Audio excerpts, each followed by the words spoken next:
যার জীবন আছে তাকেই মৃত্যুর স্বাদ গ্রহণ করতে হবে। ইচ্ছায় অনিচ্ছায় সকলকেই মৃত্যুর স্বাদ আস্বাদন করতে হবে। কেউই মৃত্যু থেকে আমরা পলায়ন করে রেহাই পাব না। একমাত্র আল্লাহ সুবহানাহু ওয়া তাআলাই অবশিষ্ট থাকবেন। কুল্লু মান আলাইহা ফান ওয়া ইয়াবকা ওয়াজহু রাব্বিকা যুল জালালি ওয়াল ইকরাম। একমাত্র আল্লাহ সুবহানাহু ওয়া তাআলা ব্যতীত সব কিছুই ধ্বংস হয়ে যাবে, সব কিছুরই সমাপ্তি ঘটবে। একজন মানুষ, একজন মুসলিম যখন অসুস্থ হয় তখন করণীয় হচ্ছে, প্রথমত যে অসুস্থ হবে অন্যান্য মুসলিমের দায়িত্ব। আল্লাহ রাসূল সাল্লাল্লাহু আলাইহি ওয়াসাল্লাম বলেছেন, এক মুসলিমের উপরে আরেক মুসলিমের 6টি অধিকার রয়েছে, হক রয়েছে। তার মধ্য থেকে একটি হচ্ছে, যখন কোনো মুসলিম অসুস্থ হবে তখন তার খোঁজ খবর নেবে, তার দেখাশোনা করবে, তার সেবা শুশ্রূষা করবে। যদি এই কাজ কেউ করে তাহলে আল্লাহ রাসূল সাল্লাল্লাহু আলাইহি সাল্লাম বলছেন যে যদি সকালে যায় তাহলে সন্ধ্যা পর্যন্ত তার জন্য রহমতের ফেরেশতারা ক্ষমা প্রার্থনা করে, আবার সন্ধ্যায় গেলে সকাল পর্যন্ত তার জন্য ক্ষমা প্রার্থনা করে। আর সে ততক্ষণ পর্যন্ত জান্নাতের বাগানেই ঘোরাফেরা করে যতক্ষণ সে তার মুসলিম অসুস্থ ভাইকে দেখাশোনা করে। সম্মানিত সুধী, তাই আমাদের দায়িত্ব যে কেউ অসুস্থ হলে বা মুমূর্ষ জানলে তার খোঁজ খবর নেওয়া, তার দেখাশোনা করা, সাধ্য অনুযায়ী তার সেবা শুশ্রূষা করা। আর যারা অসুস্থ তাদের করণীয় যে মনে রাখতে হবে যে যত বড়ই ব্যাধিতে আমরা আক্রান্ত হই না কেন, কোনো অবস্থাতেই আল্লাহ সুবহানাহু ওয়া তাআলার কাছে মৃত্যু কামনা করা যাবে না, কোনো অবস্থাতেই মৃত্যু কামনা করা যাবে না। যদি আপনি সহ্য করতে না পারেন তখন এতটুকুই বলতে পারবেন যেটা আল্লাহ রাসূল শিখিয়ে দিয়েছেন, আল্লাহুম্মা আহিনি ইন কানাতিল হায়াতু খায়রান লি ইযা কানাতিল হায়াতু খায়রান লি। হে আল্লাহ, আমার জন্য আমার জীবন যতটুকু কল্যাণকর তুমি আমাকে ততটুকুই বাঁচিয়ে রাখো। ওয়া তাওয়াফানি, আর তুমি আমাকে মৃত্যু দান করো, ইযা কানাতিল ওয়াফাতু খায়রান লি, যখন মৃত্যুটা আমার জন্য কল্যাণকর হয়। এর বেশি আপনি আমি কেউই কোনো অবস্থাতেই মৃত্যু কামনা করতে পারি না। এটা হচ্ছে আমাদের প্রথম করণীয়। দ্বিতীয় করণীয় যে আল্লাহ সুবহানাহু ওয়া তাআলার সিদ্ধান্তে প্রত্যেকটি মুসলিম, প্রত্যেকটি মুমিন সে মাথা পেতে নেবে। তার অসুস্থতার কারণে, তার কষ্টের কারণে সে তার ভাগ্যকে গালি দিবে না, সে আল্লাহ সুবহানাহু ওয়া তাআলার উপরে দোষ আরোপ করবে না, সে মেনে নেবে। এবং তাকে মনে রাখতে হবে যে এটা তার একটা চিঠি, গুনাহ মাফের মাধ্যম। অসুস্থ অবস্থায় প্রত্যেক অসুস্থ ব্যক্তির করণীয় যে অধিকারীর অধিকার ফেরত দেওয়া। যাদের কাছে তার হক এখনও তার কাছে, তার হাতে রয়েছে, তার অধীনে রয়েছে, সে অসুস্থ হওয়ার পরে এগুলোকে ধরে রাখা তার জন্য অনুচিত। হকদারের হক তাকে বুঝিয়ে দিতে হবে যদি সে সত্যি সত্যি মৃত্যুকে ভয় পায়। একজন মানুষ শিক্ষা গ্রহণের জন্য মৃত্যুই যথেষ্ট। সম্মানিত সুধী, এরপরে তার উচিত যে সে ওসিয়তনামা করবে, ওসিয়তনামা করবে। আমরা তো ওসিয়ত মানেই বুঝি যে এক ছেলেকে বলি তুমি এটা নিবে, মেয়েকে বলি তুমি ওটা নিবে, স্ত্রীকে বলি তুমি এটা নিবে। ওসিয়ত বলতেই আমরা এটা বুঝি, ওসিয়ত মানে এটা নয়। আল্লাহ রাসূল সাল্লাল্লাহু আলাইহি ওয়াসাল্লাম বলছেন যে কোনো মুসলিমের জন্য উচিত নয় যে সে একাধারে 2 রাত ওসিয়তনামা না লিখে সে ঘুমাবে, বিছানায় যাবে। অর্থাৎ প্রতিদিন তাকে তার ওসিয়তনামা লিখে তাকে বিছানায় যেতে হবে। এবং মনে রাখতে হবে লা ওয়াসিয়াতা লিওয়ারাসাতিহি, ওয়ারিসদের জন্য কোনো ওসিয়ত নাই সম্পদের। যারা আপনার ওয়ারিস নয়, মসজিদ, মাদ্রাসা, অভাবী ব্যক্তি, দিনদার পরহেজগার মানুষ, কেবল তাদের জন্যই আপনি আপনার সম্পদের 1/3 ওসিয়ত করতে পারবেন। যারা ওয়ারিস, আপনার মৃত্যুর পরে ওয়ারিস হয়ে আছে, তাদের জন্য আপনি ওসিয়ত করতে পারবেন না। যদি করেন তাহলে গুনাহগার হয়ে যাবেন। তাহলে আল্লাহর দেওয়া বিধানকে আপনি লঙ্ঘন করলেন। এরপরে আপনি ওসিয়ত লেখেন, যেটা ইব্রাহিম আলাইহিসসালাতু ওয়াসসালাম, ইয়াকুব আলাইহিসসালাতু ওয়াসসালাম তার সন্তানদেরকে লিখেছিলেন। সূরাতুল বাকারা এর 131 নম্বর আয়াত আল্লাহ তাআলা বলছেন যে তারা তাদের সন্তানদেরকে বলল, হে আমার সন্তানেরা, আল্লাহ তোমাদেরকে যে দিন দিয়েছেন এটা তার মনোনীত একমাত্র দিন, সুতরাং তোমরা এই দিনের উপরে প্রতিষ্ঠিত থাকো। আর রাসূলের ওসিয়ত, তোমরা সালাত কায়েম করো, সালাতের হিফাজত করো, সালাতের হিফাজত করো। তাই আপনাকে লিখতে হবে সন্তানদেরকে এইভাবে দিনের উপরে চলতে, তাদেরকে ওসিয়ত করতে হবে। ওসিয়ত করতে হবে যে আমার সম্পদের এতটুকু অংশ আমি মসজিদে দিলাম, এতটুকু অংশ আমি মাদ্রাসায় দিলাম, এতটুকু আমি অমুক দিনদার পরহেজগার মানুষকে দিলাম। যদি আমার মৃত্যুর পরে, আমার এই ওসিয়তনামা পাওয়ার পরেও যদি এটাকে কেউ লঙ্ঘন করে, এর দায়ী আমি থাকবো না। যারা এটা পরে জানার পরেও যারা লঙ্ঘন করবে তাদের দায় তাদের উপরেই পড়তে হবে। এভাবে আপনাকে ওসিয়ত করতে হবে। সম্মানিত সুধী, আর অসুস্থ হলেই যদি কখনো অনুভব হয় যে আর বাঁচব না, তাহলে নিজেকে পরিচ্ছন্ন, যেমন গুনাহ থেকে এবং অন্যের হক অন্যকে দিয়ে দেওয়া, এবং নিজেকেও পরিচ্ছন্ন পরিপাটি করতে হবে। গোফ কাটা, বগলের নিচে চুল বা যে সমস্ত লোম উপরানো পরিষ্কার করার দরকার সেগুলো পরিষ্কার করে নিজেকে পরিপাটি হতে হবে, এবং অন্যের হক অন্যকে বুঝিয়ে দিতে হবে। আমরা মৃত্যুর সময় যেটা আমরা দেখতে পাই, সেই অস্ট্রেলিয়ান একজন যুবক আলী বানাত, যে দিন তেমন মানত না, অঢেল সম্পদ, যখনই জানতে পারলো তার ক্যান্সার হয়েছে, সে বাঁচবে না, সে সব কিছুই মসজিদ, মাদ্রাসা এবং আল্লাহর পথে দান করে গেছে।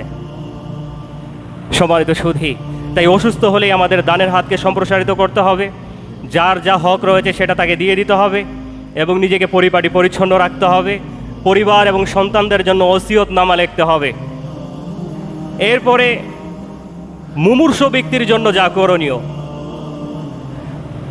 যখন কোনো ব্যক্তি মুমূর্ষু হবে, আল্লাহ রাসূল বলেছেন, লাক্কিনু মাউতাকুম লা ইলাহা ইল্লাল্লাহ, তোমাদের যারা মুমূর্ষু ব্যক্তি মৃত্যু সজ্জায়, তাদেরকে তোমরা লা ইলাহা ইল্লাল্লাহ তালকিন দাও। কারণ আল্লাহ রাসূল বলেছেন, যার শেষ বাক্য হবে লা ইলাহা ইল্লাল্লাহ, সে জান্নাতে প্রবেশ করবে। তাই মুমূর্ষু ব্যক্তিকে বারবার লা ইলাহা ইল্লাল্লাহ তালকিন দিতে হবে, বলতে, তাকে বলার জন্য বলতে হবে।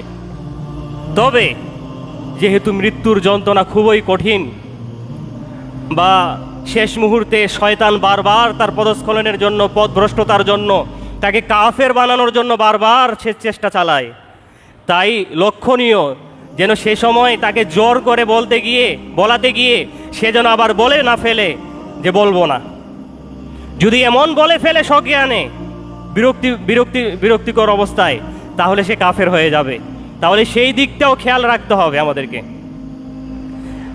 আর মৃত ব্যক্তির সামনে সূরা ইয়াসিন পড়া, আগরবাতি জ্বালানো মুমূর্ষু ব্যক্তির সামনে, বা মাদ্রাসার ছাত্র এনে কোরআন তেলাওয়াত করা, এই যা করে আমাদের সমাজে যা করা হয়, মুমূর্ষু ব্যক্তিকে পশ্চিম দিকে তার মুখ ঘুরানো হয়, তারপর কাছের কেউ থাকলে তাকে থাকতে দেওয়া হয় না, যে জান কবজ হয় না, তার রূহ কবজ হচ্ছে না, তার আদরের মেয়ে আছে এখানে, তুমি দূরে যাও, তার আদরের নাতি আছে, তুমি দূরে যাও।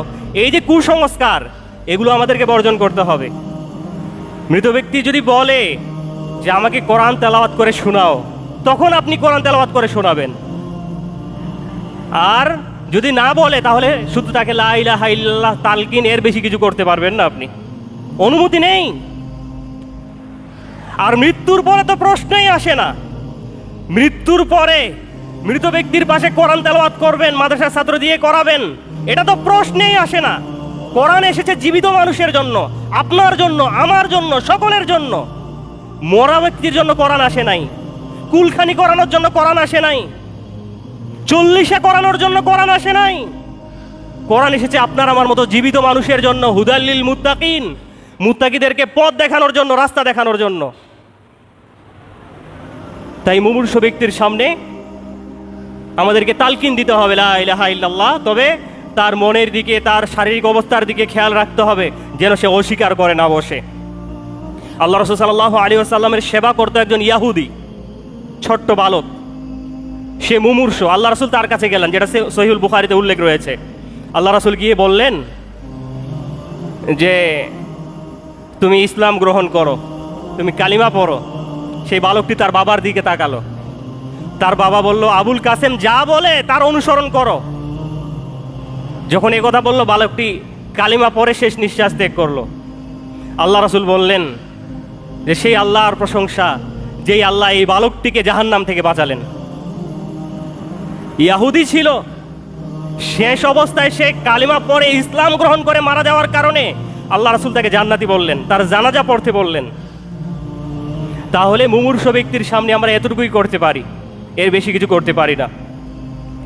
এরপরে মৃত্যুর যন্ত্রণা, মৃত্যুর যন্ত্রণা বা মৃত্যুর আলামত। প্রত্যেক মানুষ মুমূর্ষ অবস্থায় সে মালাকুল মাউত তথা মৃত্যুর ফেরেশতাকে দেখতে পায়। প্রত্যেক মানুষই দেখতে পায়।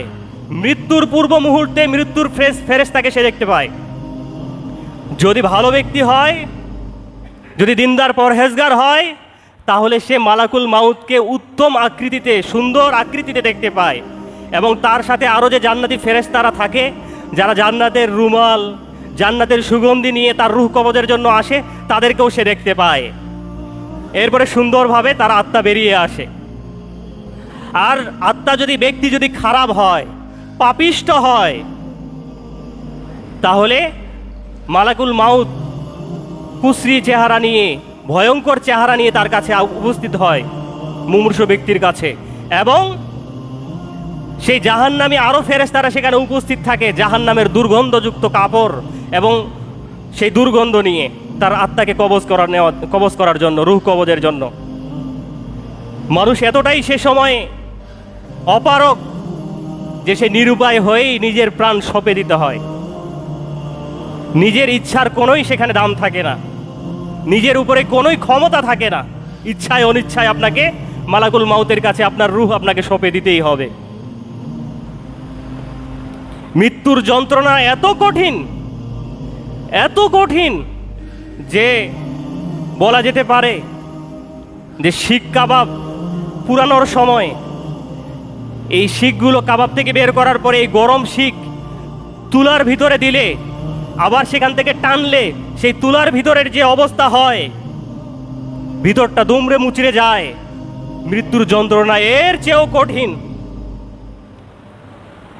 জীবন্ত একটা জন্তুর, একটা ছাগল বা একটা গরুর দেহ থেকে কষাই কোনো একটি অংশ কেটে নিলে সেই জন্তুর ভিতরে যে অবস্থা তৈরি হয়, মুমূর্ষ ব্যক্তি তার রূহ কবজের সময় এর চেয়েও কঠিন অবস্থা তৈরি হয়। তার বাস্তব প্রমাণ মা আয়েশা বলছেন যে আল্লাহ রাসূল যখন মুমূর্ষ, তিনি দীর্ঘদিন যাবৎ অসুস্থতায়, দুরারোগ্য ব্যাধিতে, কঠিন রোগে আক্রান্ত, যে রোগে তিনি মারা গেছেন। আল্লাহ রাসূলের পাশে একটা পাত্রে পানি রাখা হয়েছে, তিনি পানিতে হাত দিচ্ছেন আর নিজের চেহারা বারবার মুছছেন, চেহারা ভিজিয়ে বলছেন যে লা ইলাহা ইল্লাল্লাহ ইন্না হাযাল মাউত লা সাকারাত। আল্লাহ ছাড়া সত্য কোনো উপাস্য নেই, মৃত্যুর যন্ত্রণা বড়ই কঠিন। আল্লাহ রাসূল মৃত্যুর জীবনের শেষ মুহূর্তে তিনি বারবার এই কথা বলছেন যে মৃত্যুর যন্ত্রণা কতই না কঠিন। এরপরে তিনি আসমানের দিকে আঙ্গুল তুলে বললেন, আল্লাহুম্মা রফিকিল আ'লা, আল্লাহুম্মা বির রফিকিল আ'লা। হে আল্লাহ, তুমি আমাকে আমার সুউচ্চ সেই মহান বন্ধুর সন্নিকটে পৌঁছে দাও। এভাবে তিনি দোয়া করলেন। তার হাত তোলার পরে এরপরে তার হাত নুয়ে পড়লো মাটিতে। এরপরে তিনি শেষ নিঃশ্বাস ত্যাগ করলেন। একবার চিন্তা করি, দুনিয়ার সর্বশ্রেষ্ঠ মহামানব, সর্বশ্রেষ্ঠ নবী ও রাসূল, তার যদি জীবনের শেষ মুহূর্তে এত কষ্ট হয়, মৃত্যুর যন্ত্রণা যদি তাকেও আস্বাদন করতে হয়, তাহলে আপনার আমার মতো পাপিষ্ঠ মানুষের যন্ত্রণা, মৃত্যুর কত কঠিন হতে পারে।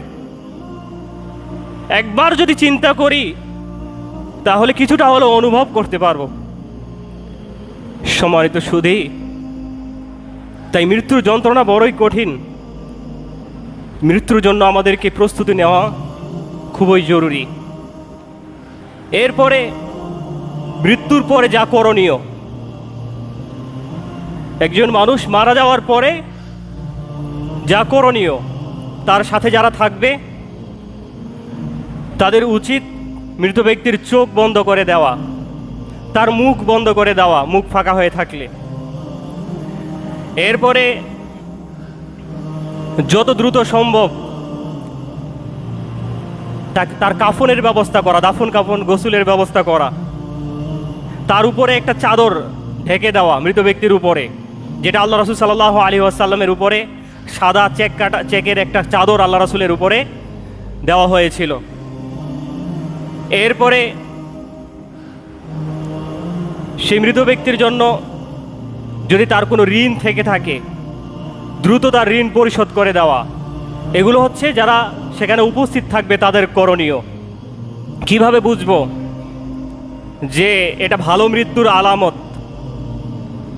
ভালো মৃত্যুর কিছু আলামত রয়েছে, যেমন যে কালিমা পরে শেষ নিঃশ্বাস ত্যাগ করবে, বুঝতে হবে নিঃসন্দেহে এটা একটা ভালো মৃত্যু। এরপরে আল্লাহ রাসূল সাল্লাল্লাহু আলাইহি ওয়াসাল্লাম বলেছেন যে মুমিনের মৃত্যু হবে কপালের ঘামের সাথে। যার মৃত্যুর পূর্ব মুহূর্তে ঘাম ঝরবে, বুঝতে হবে এটা ভালো মৃত্যুর আলামত। যে জুমার দিনে ইন্তেকাল করবে, বুঝতে হবে এটা ভালো মৃত্যুর আলামত। কেউ আল্লাহর পথে জিহাদ করতে গিয়ে মারা গেলে, আল্লাহর পথে থাকা অবস্থায় সে মারা গেলে, বুঝতে হবে এটা ভালো মৃত্যু। এরপরে যে জিহাদ থেকে ফিরে এসে গাজী হয়ে মারা যায়, বুঝতে হবে এটাও ভালো মৃত্যু।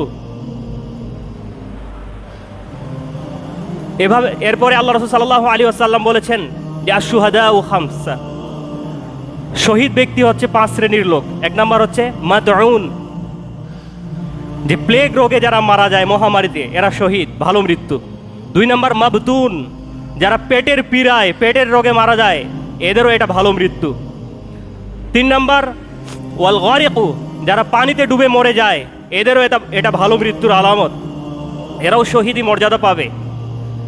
এরপরে সাহিবুল হাদামি, যারা দেয়াল চাপা পড়ে মারা যায়, বিল্ডিংয়ে চাপা পড়ে মারা যায়, এটাও ভালো মৃত্যু, এটাও শহীদি মর্যাদা পাবে। এরপরে ওয়াশাহিদু ফি সাবিলিল্লাহ, যারা আল্লাহর রাস্তায় জিহাদ করতে গিয়ে যারা মারা যায়, এটাও ভালো মৃত্যুর আলামত। তবে সর্বা অবস্থায় মনে রাখতে হবে, কোনো বেঈমান যদি এই গুণগুলো থাকা অবস্থায় যদি মারা যায়, দেওয়াল চাপা পড়ে, পানিতে ডুবে, পেটের পীড়ায়, তাহলে এগুলো তার জন্য কার্যকর নয়। কেবল ঈমানদারদের জন্যই এই মর্যাদাগুলো, তাদের জন্যই এই মর্যাদাগুলো কার্যকর হবে। এরপরে মৃত্যুর পরে তার পরিবারের জন্য যা বৈধ, পরিবারের জন্য যা বৈধ, প্রথমত হচ্ছে মৃত্যুর পরে তার পরিবারের করণীয় বা আত্মীয় স্বজনের করণীয় ধৈর্য ধারণ করা।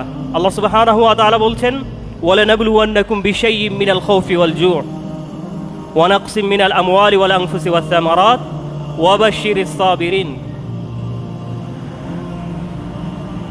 যে আল্লাহ রাব্বুল আলামিন বলছেন, অবশ্যই আমি তোমাদেরকে পরীক্ষা করব বিশাইইম মিনাল খাউফি ওয়াল জু', কিছু ভয় দিয়ে, ক্ষুধা দিয়ে, ওয়া নাকসিম মিনাল আমওয়াল ওয়াল আনফুসি ওয়াস সামারাত, তোমাদের সম্পদ, জীবন এবং ফসলাদি, ফল ফলাদি, এগুলোর নোকসান দিয়ে, ক্ষতি দিয়ে আমি তোমাদেরকে পরীক্ষা করব।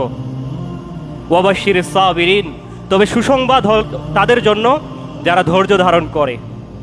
আল্লাহ রাসূল সাল্লাল্লাহু আলাইহি ওয়াসাল্লাম কবরের পাশ দিয়ে অতিক্রম করছেন, সেখানে উম্মে সালামা তার স্বামীর মৃত্যুতে কবরের পাশে বিলাপ করছে, কান্নাকাটি করছেন।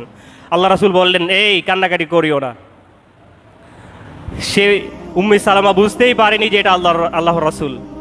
তিনি বললেন, কষ্ট যার সেই তো বুঝে, আপনি আর কি বুঝবেন। উল্টো আল্লাহ রাসূলকে 2-1 কথা শুনিয়ে দিলেন।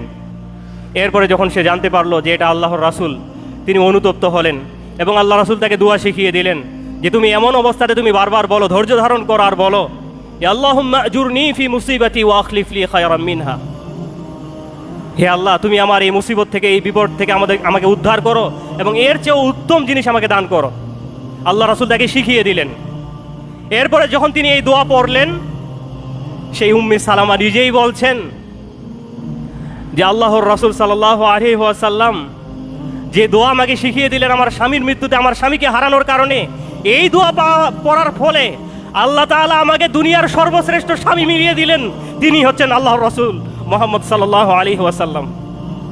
উম্মে সালামা এই দোয়া পড়ার কারণে, স্বামীর মৃত্যুর পরে এই দোয়া পড়ার কারণে তিনি আল্লাহ রাসূলের স্ত্রী হওয়ার সৌভাগ্য লাভ করেছিলেন। তাহলে আপনি আমিও যদি আমাদের যে কারো মৃত্যুতে যদি আমরা এই দোয়া পড়ি, ইন্না লিল্লাহ পড়ি, আল্লাহর সিদ্ধান্তকে মেনে নেই, ধৈর্য ধারণ করি, তাহলে এর চেয়েও বড় পুরস্কার আল্লাহ তাআলা আপনাকে আমাকে দিবেন। আল্লাহ তার বান্দাকে যেভাবে রেখে সন্তুষ্ট, বান্দাও তার রবের সিদ্ধান্তে সেভাবে থেকেই সন্তুষ্ট। আলহামদুলিল্লাহ, এটাই হচ্ছে ঈমান। আল্লাহর সিদ্ধান্তকে আপনাকে আমাকে মাথা পেতে নিতে হবে। কোনো বিলাপ করা যাবে না, মাতম করা যাবে না, আফসোস করা যাবে না। সম্মানিত সুধী,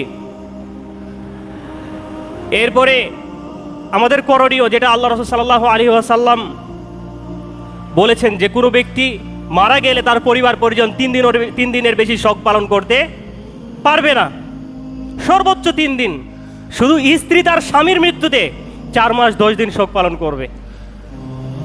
শোক পালনটা কেমন হবে? শোক পালন এমন হবে না যেটা আমাদের সমাজে হয়, যে কেউ চুল ফেলে দেয়, আবার স্ত্রীরা চুল আর স্মৃতি করে না, তেল দেয় না, একেবারেই অগুছালো হয় জীবন কাটায়। এগুলোর নাম শোক পালন নয়। বা শোক পালনের উদ্দেশ্যে বিশেষ পোশাক পরা, বিশেষ কালারের বিশেষ রঙের পোশাক পরিধান করা, নিঃসন্দেহে এগুলো জাহিলিয়াতি, এগুলো মূর্খামি, এগুলো বর্বরতা, অজ্ঞতা, ইসলামের সাথে কোনোই সম্পৃক্ততা নেই। যেটা করতে পারি সেটা মারা যাওয়ার পরে আল্লাহ রাসূল সাল্লাল্লাহু আলাইহি ওয়াসাল্লাম যখন ইন্তেকাল করলেন, আবু বকর সিদ্দিক রাদিয়াল্লাহু আনহু আসলেন।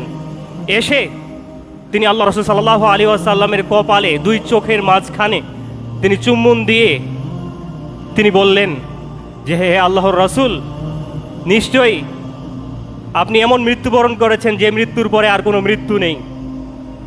আপনি আমিও সেটা করতে পারি, যে কারো মৃত্যুতে, আপনজনের মৃত্যুতে তার কপালে চুম্বন দিতে পারি, এটা বৈধ।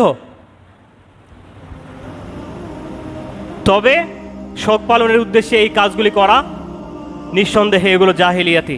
এবং আমাদের আরও করণীয় হচ্ছে যে মৃত ব্যক্তির সংবাদ প্রচার করা, যেটা হুযাইফা ইবনুল ইয়ামান তিনি তার মৃত্যুর পূর্বে নিষেধ করে গিয়েছিলেন যে আমার মৃত্যুর খবর তোমরা পৌঁছাবে না, এলান করবে না। কারণ ইবনু মাজার একটি হাদিস রয়েছে, আল্লাহ রাসূল বলেছেন যে আন-নাঈ ওয়ান-নিআয়া মিন আমরিল জাহিলিয়া। আন-নাঈ ই'লানুল মাইয়িত, নাইটা কি? নাইটা হচ্ছে মৃত ব্যক্তির সংবাদ প্রচার করা। আর নেআয়া হচ্ছে বিলাপ করা, মাতম করা, মৃত ব্যক্তির গুণকীর্তন, তার বিষয়ে বিভিন্ন শোকগাথা গাওয়া, এগুলো হচ্ছে নেআয়া। আর নাই হচ্ছে মৃত ব্যক্তির সংবাদ প্রচার করা। নাসিরউদ্দিন আলবানী রাহিমাহুল্লাহ এই কথাই বলেছেন। তাই মৃত ব্যক্তির সংবাদ বেশি বেশি প্রচার করা বিভিন্ন মাধ্যমে, মসজিদের মাইকে বা এমনিতে মাইকিং করা, এটা জাহিলি যুগের একটা প্রথা। সাধ্য অনুযায়ী আপনার আমার সাধ্য অনুযায়ী আমি মৃত ব্যক্তির সংবাদ প্রচার করব, সাধ্য অনুযায়ী, মোবাইলে বা এমনিতেই। কিসের আশায় প্রচার করি? হ্যাঁ, একটি হাদিস রয়েছে যে মৃত ব্যক্তির জানাজায় যদি 40 জন এমন ব্যক্তি উপস্থিত হয় যারা জীবনেও আল্লাহর সাথে কাউকে শরীক করেন নাই, তাহলে তারা যদি দোয়া করে এটা মৃত ব্যক্তির কাজে আসে। আমাদের সমাজের এই জুমার দিন ছাড়া এই মসজিদের তো এক কাতার ভরে না, তাহলে কাদের দোয়ার আপনি অপেক্ষা করেন? মানুষ কার দোয়ার অপেক্ষা করে? কার জন্য জানাজা এলান করে? বেনামাজি, যাদেরকে আল্লাহ রাসূল কাফের বলে গেছেন, এদেরকে? যারা এখনো সুদের সাথে হাবুডুবু খাচ্ছে, যাদের স্ত্রী সন্তান এখনো বেপরদায় চলছে, যারা এখনো দায়ুসের খাতায় নাম, আপনি এদের দোয়ার আশায় রয়েছেন? এদেরকে ছাড়াও আপনার ঈমান আমল ঠিক থাকলে আপনার জানাজা না হলেও কোনো প্রয়োজন নেই। 2-1 জন মিলে যদি আপনার জানাজার সালাত আদায় করে নেয়, এটাই যথেষ্ট। এই বেনামাজি, হারামখোর, জুলুমকারী, এই দায়ুস, এদের দোয়ার আপনার কোনো প্রয়োজন নেই। সম্মানিত সুধী, এরপরে আমাদের করণীয় হচ্ছে যে মানুষ যেখানে মারা যাবে সেখানেই তাকে দাফন করতে হবে। যে অঞ্চলে মারা যাবে সে অঞ্চলে দাফন করতে হবে, অন্য অঞ্চলে নিয়ে যাওয়া যাবে না, কারণ এটা বিলম্ব হয়। এ মর্মে বহু হাদিস রয়েছে। তবে যদি এই উদ্দেশ্য হয় যে প্রবাসে কেউ মারা গিয়েছে, তার আত্মীয় স্বজন দেখতে চায় বা কবর জিয়ারতের সুবিধার্থে, এই উদ্দেশ্যে জায়েজ বলেছেন। কিন্তু হাদিসের ভাষা হচ্ছে মানুষ যেখানে মারা যাবে সে অঞ্চলেই তাকে দাফন করতে হবে, তাড়াতাড়ি করতে হবে।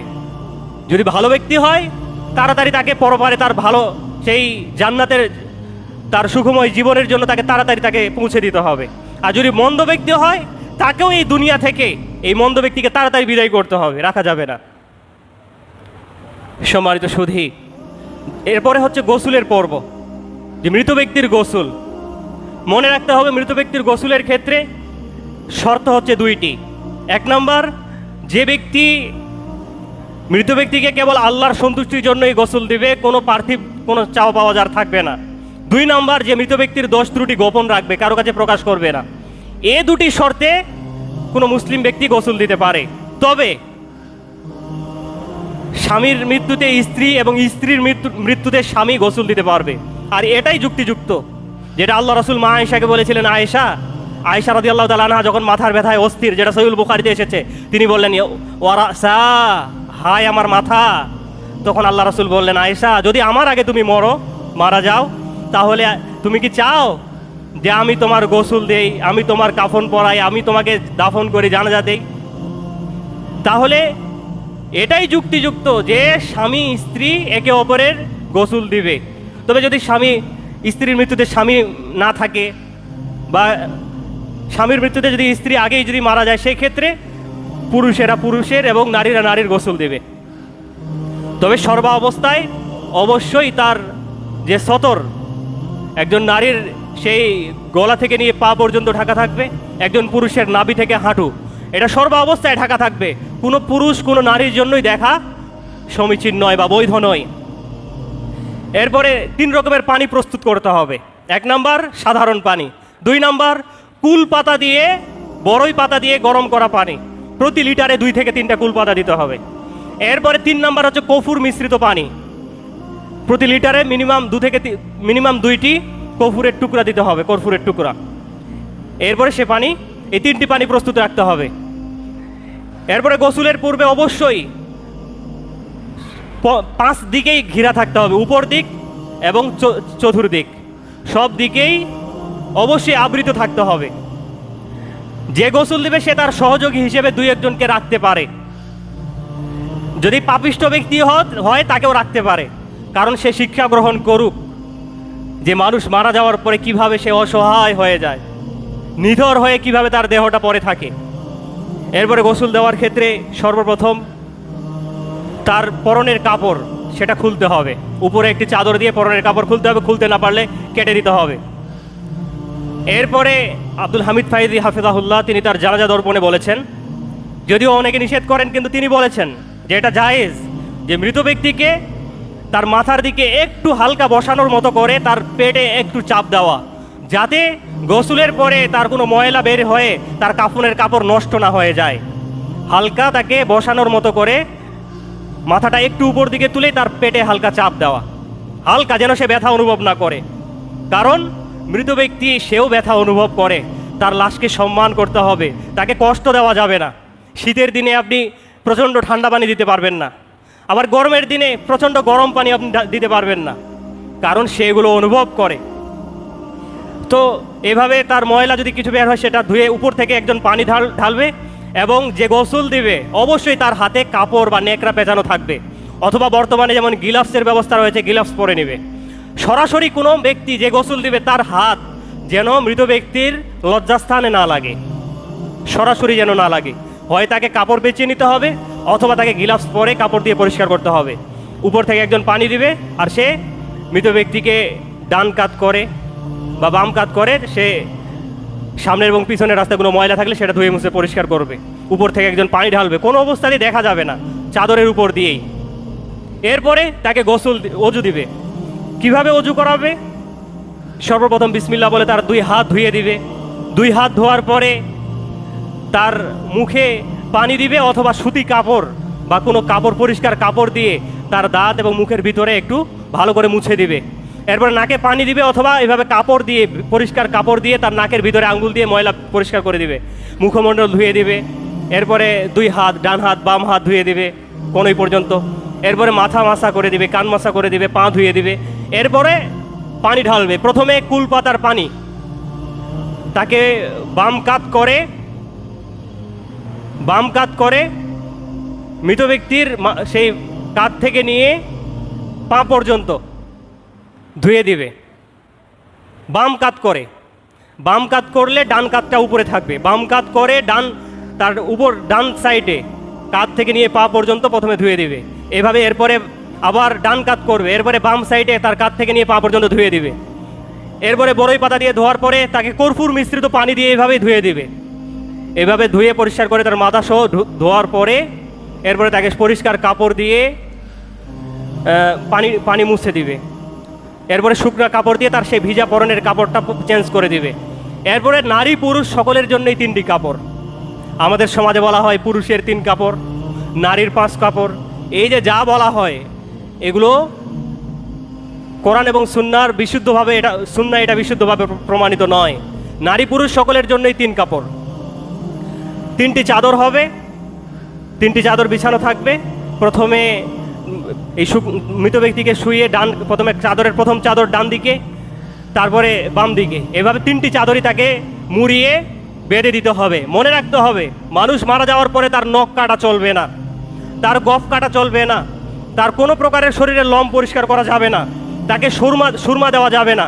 শুধু যদি সে মুহরিম না হয়ে থাকে, যদি সে হজ যাত্রী হয়ে না থাকে, হাজি হয়ে না থাকে, তাহলে তাকে আতর ব্যবহার করাতে হবে।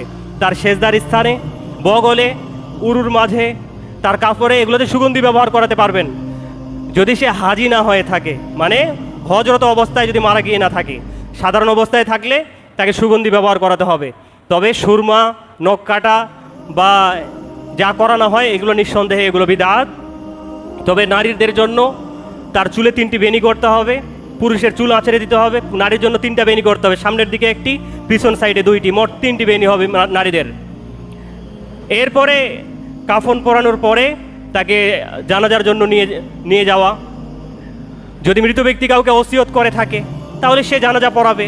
তবে মনে রাখতে হবে, এমন কাউকে জানাজা পড়াতে দিল যে জানাজার দোয়া জানে না, ওসিয়ত করে গেছে, তখন উচিত হবে সমাজের মানুষের, দায়িত্বশীলের, যে যেহেতু তার চেয়ে বড় আলেম, পরহেজগার লোক, কোরআন এবং সুন্নাহ বিষয়ে অভিজ্ঞ লোক এখানে উপস্থিত আছে, তাকেই জানাজার দায়িত্ব দেওয়া।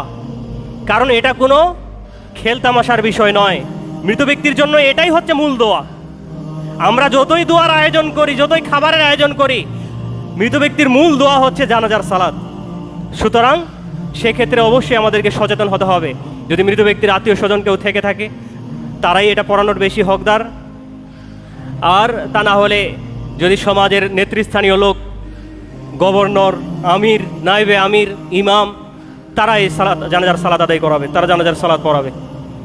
নারীদের ক্ষেত্রে তার কোমর বরাবর, তার মাঝখানে দাঁড়াবে, আর পুরুষের ক্ষেত্রে তার বুক বরাবর, মাথা বরাবর দাঁড়াবে। এরপরে জানাজার সালাত আদায় করবে। 4 তাকবীরে হয়, 5 তাকবীরে হয়, 7 তাকবীরে হয়, 9 তাকবীরে হয়। তবে 4 তাকবীর বেশিরভাগ, 4 তাকবীরে সালাত আদায় করার অসংখ্য হাদিস রয়েছে, সবচেয়ে বেশি রয়েছে। এই জন্য 4 তাকবীরে সালাত আদায় করাই যুক্তিসঙ্গত। জানাজার সালাতে প্রথমেই আমাদেরকে মনে রাখতে হবে যে জানাজার সালাতের পূর্বে কোনো বক্তব্য চলবে না। কোরআন সুন্নায় প্রমাণিত নেই যে জানাজাকে আপনি উপস্থিত রেখে আপনি বক্তব্য দিবেন। নেতারা এসে তার নেতৃত্বের বক্তব্য দিবে, রাজনৈতিক বক্তব্য দিবে। এই সমস্ত নেতারা জায়গা পায় কি করে? ওরা স্পর্ধা পায় কি করে? সমাজের মানুষ কি মরে গেছে যে নেতা আসলেই তাকে বক্তব্য দিতে হবে? এটা আপনার দায়িত্ব। যতই নেতা খেতা হোক, জানাজার সামনে তার বক্তব্য চলবে না। তার মাগফিরাত কেন কামনা করবেন? মাগফিরাত কামনা করতেও নিষেধ করা হয়েছে। এজন্যই নিষেধ করা হয়েছে যে সে বেঁচে থাকতে তার হক বুঝে দিবে, আর হক না বুঝে দিলে তার আত্মীয় স্বজন এই হক আদায় করে দিবে।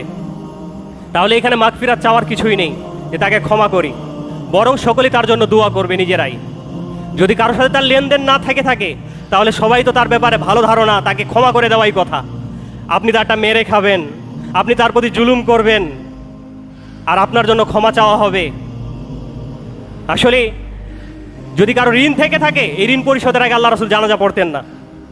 তবে যার ঋণ পরিশোধের আকাঙ্ক্ষা রয়েছে, এমত অবস্থায় যদি মারা যায়, আল্লাহ রাসূল বলেছেন এটা আল্লাহ তাআলা তাকে ক্ষমা করে দিবেন, তার ঋণ পরিশোধ করে দিবেন। আর যাদের ঋণ পরিশোধের ইচ্ছা নেই বা তার পরিবার থেকে আদায় করে দেওয়া হবে না, এমন ব্যক্তির জানাজা যেমন আলেম ওলামা বা দিনদার পরহেজগার লোকেরা অংশগ্রহণ না করে। আজকে ঋণ তো থাকেই, এছাড়াও আরও একটি বিষয় যেটা আমার মতো ছোট্ট মানুষ, এই ক্ষুদ্র মানুষ, আমি যেটা চিন্তা ভাবনা করে পেয়েছি যে প্রত্যেকটা বংশে, প্রত্যেকটা সমাজে দুই একজন জমিদস্যু থাকে, দুই একজন জমিদস্যু থাকে। জমিদস্যু জানেন তো? আপনি দেখেন সব বংশে দেখেন, এমন কোনো বংশ নেই যে বংশে দুই একজন জমিদস্যু নেই, যারা অন্যেরটা মেরে খেতে জানে, নকল দলিল তৈরি করতে জানে, কিভাবে অন্যের উপরে জুলুম করবে এটা তারা জানে। এটা তো সবচেয়ে বড় জুলুম, এটা তো হচ্ছে সবচেয়ে বড় ঋণ। তাহলে তাদের জানাজা হবে না, এটাই সত্য, এটাই চিরন্তন সত্য কথা, এটাই চূড়ান্ত সিদ্ধান্ত। যারা অন্যের হক বুঝিয়ে দিবে না, বুঝিয়ে দেওয়ার আকাঙ্ক্ষা যাদের নেই, পরিশোধের ইচ্ছা যাদের নেই, তাদের জানাজা চলবে না। গরু ছাগলের মতো পুঁতে দিতে হবে, মুসলিমদের গোরস্থানে জানাজা হবে না। তবে যারা বেনামাজি, তাদের ক্ষেত্রে আলেম ওলামারা পড়বে না, সাধারণ মানুষ তারা পড়ে নিবে, পরহেজগার মানুষেরা তাদের জানাজাও পড়বে না। সম্মানিত সুধী, তাই অন্যের হক আমাদেরকে বুঝিয়ে দিতে হবে, তাদের হাত পা ধরে হলেও মাপ চেয়ে নিতে হবে হক বুঝিয়ে দেওয়ার পরে। আল্লাহ তাআলা আমাদেরকে বুঝার তৌফিক দান করুন। এরপরে জানাজার পরে, জানাজায় আসলে আমাদের সমাজে সূরা ফাতিহাই পড়া হয় না। যেসব জানাজায় যাই আমরা সূরা ফাতিহা পড়তে জানি না। যেই নামাজের নামাজ নাই ওই নামাজ তো নামাজই না। সালাতের একটি নাম হচ্ছে সালাত, সূরা ফাতিহার একটি নাম হচ্ছে সালাত। সূরা ফাতিহার অনেক নাম রয়েছে, উম্মুল কোরআন, শিফা, দুআ, সালাত। সূরা ফাতিহার অনেক নাম রয়েছে, তার ভিতরে একটি নাম হচ্ছে সালাত। তো সালাতে যদি সালাত না থাকে, নামাজের ভিতরে যদি নামাজ না থাকে, সূরা ফাতিহা না থাকে, সেই নামাজ তো নামাজই না। এটাই হচ্ছে সবচেয়ে বড় দোয়া। সূরা ফাতিহা অবশ্যই পড়তে হবে, ছোট্ট একটি তার সাথে সূরা পড়তে হবে। এরপরে দ্বিতীয় তাকবীরে দরুদ পড়তে হবে, তৃতীয় তাকবীরে গিয়ে তার জন্য দোয়া, মাগফিরাতের দোয়া চাইতে হবে। শুধু আমরা ছোট্ট একটা দোয়া পড়ি যেটা আম, যেটা হচ্ছে ব্যাপক। হে আল্লাহ, তুমি আমাদের জীবিতদেরকে ক্ষমা করো, মৃতদেরকে ক্ষমা করো, আমাদের যারা ছোট তাদেরকে ক্ষমা করো, বড়দের ক্ষমা করো, উপস্থিতিদের ক্ষমা করো, অনুপস্থিতিদের ক্ষমা করো। এটা হচ্ছে পাইকারি হারে দাওয়াত। কাউকে যে স্পেশালভাবে আপনি আমন্ত্রণ করবেন, আপনার বাসায় যে স্পেশাল দু একজন মেহমান আছে, ধরেন অনেক মেহমান আপনি ডেকেছেন, তার ভিতরে আপনার জামাইও আছে, বা অনেক মেহমান ডেকেছেন সেখানে আপনার শ্বশুর আছে। তো শ্বশুর বা জামাইয়ের যে স্পেশাল মর্যাদা আছে এটা আপনি বুঝলেন না, সবার মতো পাইকারি হারে খাইয়ে গেলেন। এটা কি আপনার সম্মানের ঘাটতি হলো না? আপনি যার সম্মান তাকে যথাযথ দিতে পারলেন না। এই জন্য মৃত ব্যক্তির জন্য খাস দোয়া হচ্ছে আল্লাহুম্মা গফির লাহু, হে আল্লাহ তুমি এই মাইয়েতকে ক্ষমা করো, ওয়ারহামহু তার উপরে দয়া করো, ওয়াআফিহি তাকে নিরাপত্তা দান করো, ওয়াফু আনহু তাকে মাফ করো, ওয়াকরিম নুজুলাহু তাকে তুমি সম্মানিত করো, তার মর্যাদা বৃদ্ধি করো, ওয়াসি' মুদখালা তার স্থানকে প্রশস্ত করো, ওয়াগজিলহু বিল মাই ওয়াসালজি ওয়াল বারাদ পানি বরফ শিশি দিয়ে তার গুনাহগুলিকে মাফ করে দাও। কামা ইউনাক্কাইতাস সাওবাল আবিয়াদু মিনাদ দানাস সাদা কাপড় ধৌত করলে যেরূপ পরিষ্কার হয়। এইভাবে যে দোয়াটা, দুনিয়ার জীবনের চেয়ে, দুনিয়ার বাড়ির চেয়ে উত্তম বাড়ি দাও, দুনিয়ার স্ত্রীর চেয়ে উত্তম স্ত্রী দাও, তাকে জাহান্নাম থেকে বাঁচাও, জান্নাতে প্রবেশ করাও, এত সুন্দর দোয়াটা আমরা ছেড়ে দিয়ে আমরা পাইকারি হারে দোয়া করে দিয়ে যাই, জীবিতদেরকেও ক্ষমা করো, মৃতদেরকেও ক্ষমা করো, ছোটদেরকেও ক্ষমা করো, বড়দেরকেও ক্ষমা করো। অথচ আসল যে দোয়া সেটা আমরা ছেড়ে দেই। তাই আমাদের উচিত সমাজে যারা বুঝে, যারা পরহেজগার, আল্লাহওয়ালা, যারা কোরআন সুন্নাহ সম্পর্কে অভিজ্ঞ, তাদেরকে দিয়ে জানাজা পড়ানো। অথবা আপনার সন্তানদেরকে আপনি জানাজার দোয়াটা শিখানোর জন্য মক্তবে পাঠিয়ে দেন, যাতে ভাড়া করে হুজুর না আনতে হয়। সম্মানিত সুধী, এরপরে জানাজা শেষ, দাফন কাফন। জানাজার লাশ সংক্ষিপ্তভাবে 1 মিনিট 2 মিনিটে বলে ফেলবো ইনশাআল্লাহ।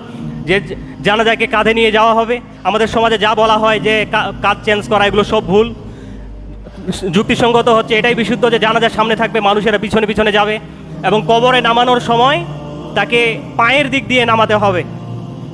এবং যদিও মৃত ব্যক্তির সেই কাফনে যে গিট দেওয়া থাকে, এগুলো খুলে দেওয়া বিশুদ্ধভাবে প্রমাণিত নয়, তবে সালাফদের মাধ্যমে কিছু প্রমাণ পাওয়া যায়, এই জন্য তার বাদগুলো খুলে দেওয়া যায়। এরপরে যে সেখানে নামাবে কেবল সেই বলবে বিসমিল্লাহ ওয়া আলা মিল্লাতি রাসূলিল্লাহ।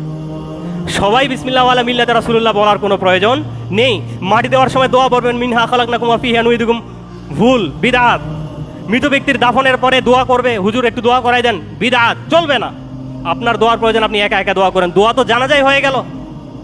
আপনি যদি অর্থ বুঝে থাকেন জানাজাটাই তো তার দোয়া। এরপরে তার দাফন কাফনের পরে তার কবরের পাশে দাঁড়িয়ে বলতে হবে আল্লাহুম্মা গফির লাহু আল্লাহুম্মা সাব্বিতহু, আল্লাহ তাকে ক্ষমা করো। এবং তাকে এই মুনকার নাকির যে কিছুক্ষণ পরে তাকে জিজ্ঞাসাবাদ করবে, তুমি তাকে তার ইমানের উপরে প্রতিষ্ঠিত থাকার তৌফিক দান করো। এই জন্য তার জন্য দোয়া করতে হবে। এরপরে আমরা যে যার স্থানে ফিরে যাব। সম্মানিত সুধী, আসলে অনেক ব্যাপক বিষয়। চেষ্টা করব সামনে আরও যেগুলো আমাদের ছুটে গেছে বাকি বিষয়গুলো আমরা আগামী জুমাতে উল্লেখ করবো ইনশাআল্লাহ। আল্লাহ তাআলা আমাদের সকলকেই কোরআন এবং সুন্নাহর আলোকে বিশুদ্ধভাবে যেন আমরা একজন মানুষের মৃত্যুর পরে কোরআন এবং সুন্নাহর আলোকে তাকে দাফন কাফন তার কাজ সম্পাদন করতে পারি। আল্লাহ সুবহানাহু ওয়া তাআলা আমাদের সকলকে সেই তৌফিক দান করুন, আল্লাহুম্মা আমিন। এবং আমরা নিজেরাও মৃত্যুর জন্য পরিপূর্ণভাবে প্রস্তুতি গ্রহণ করি, কারণ মৃত্যু তো একদিন আসবেই। যেন এই মৃত্যুর জন্য পরিপূর্ণ প্রস্তুতি গ্রহণ করে যেন আমরা আল্লাহ সুবহানাহু ওয়া তাআলার পথে, তার ইবাদতে, তার আনুগত্যে নিজেকে শামিল করে যেন আমরা ইমানের উপরে, ইসলামের উপরে যেন আমরা শেষ নিঃশ্বাস ত্যাগ করতে পারি। আল্লাহ তাআলা আমাদের সকলকে সেই তৌফিক দান করুন, আল্লাহুম্মা আমিন। সম্মানিত সুধী, আজকের এই পবিত্র জুমার খুতবার আলোচ্য বিষয় ছিল জানাজা দর্পণ। আমরা কিঞ্চিত আলোচনা আপনাদের সম্মুখে পেশ করেছি। শুরুতেই বলেছি যে মৃত ব্যক্তিকে দেখাশোনা করা এটা একটা আমাদের মুসলিমের হক, অধিকার। আর মৃত ব্যক্তির উচিত, এই অসুস্থ ব্যক্তির উচিত তার যা দেনা পাওনা রয়েছে, যার অধিকার রয়েছে সেগুলো, হকগুলো বুঝিয়ে দেওয়া এবং তাকে নিজের পরিপূর্ণ প্রস্তুতি গ্রহণ করা মৃত্যুর জন্য। আর মুমূর্ষু ব্যক্তির সামনে আমরা যারা থাকবো তারা কালিমার তালকিন দিব লা ইলাহা ইল্লাল্লাহ। এরপরে আমাদের যা করণীয় সেগুলো আমরা সংক্ষিপ্তভাবে বলেছি, যেহেতু সময় শেষ আমরা সেগুলো আর বলছি না। তবে আমাদেরকে ওসিয়ত করতে হবে যেন আমাদের মৃত্যুর পরে আমাদের সম্পদ, আমাদের সন্তানাদি কে কীভাবে চলবে এই মর্মে আমরা যেন ওসিয়ত করি। এমনকি এটাও যেন ওসিয়ত করি যেন আমার মৃত্যুর পরে সহি সুন্নাহর আলোকে যেন আমার দাফন কার্য সম্পাদন করা হয়। কারণ বর্তমান সমাজ তো বিদআত আর সুন্নাহবিহীন এমন কাজই আমাদের সমাজে জানা যায়, দাফন কাফনে চলে। যেন আমাকে বিশুদ্ধ তরিকায় যেন সুন্নাহর আলোকে দাফন কার্য আমার সম্পাদন করা হয় এই মর্মে যেন ওসিয়ত করি আমরা প্রত্যেকেই। আল্লাহ তাআলা আমাদের সকলকেই পরিপূর্ণ ঈমানদার হয়ে মৃত্যুবরণ করার তৌফিক দান করুন। এবং আমরা মৃত্যুকে বেশি বেশি স্মরণ করবো। আল্লাহ রাসূল বলেছেন আকসিরু যিকরা হাদিমুল লাযযাত। যদি আমরা মৃত্যুকে বেশি বেশি স্মরণ করি তাহলে দুনিয়ার সাদা সাধন, দুনিয়ার ভোগবিলাসিতা, দুনিয়ার মোহ আপনার আমার সকলেরই নষ্ট হয়ে যাবে। এই জন্য মৃত্যুর স্মরণেই একজন মানুষ আল্লাহ অভিমুখী হওয়া, আখিরাতমুখী হওয়া একজন মানুষের জন্য যথেষ্ট। শিক্ষা গ্রহণের জন্য একজন মানুষের জন্য যথেষ্ট। আল্লাহ তাআলা আমাদেরকে সকলকেই শিক্ষা গ্রহণ করার তৌফিক দান করুন, ইসলামকে জানার, বোঝার এবং সে অনুযায়ী আমল করার তৌফিক দান করুন, আল্লাহুম্মা আমিন।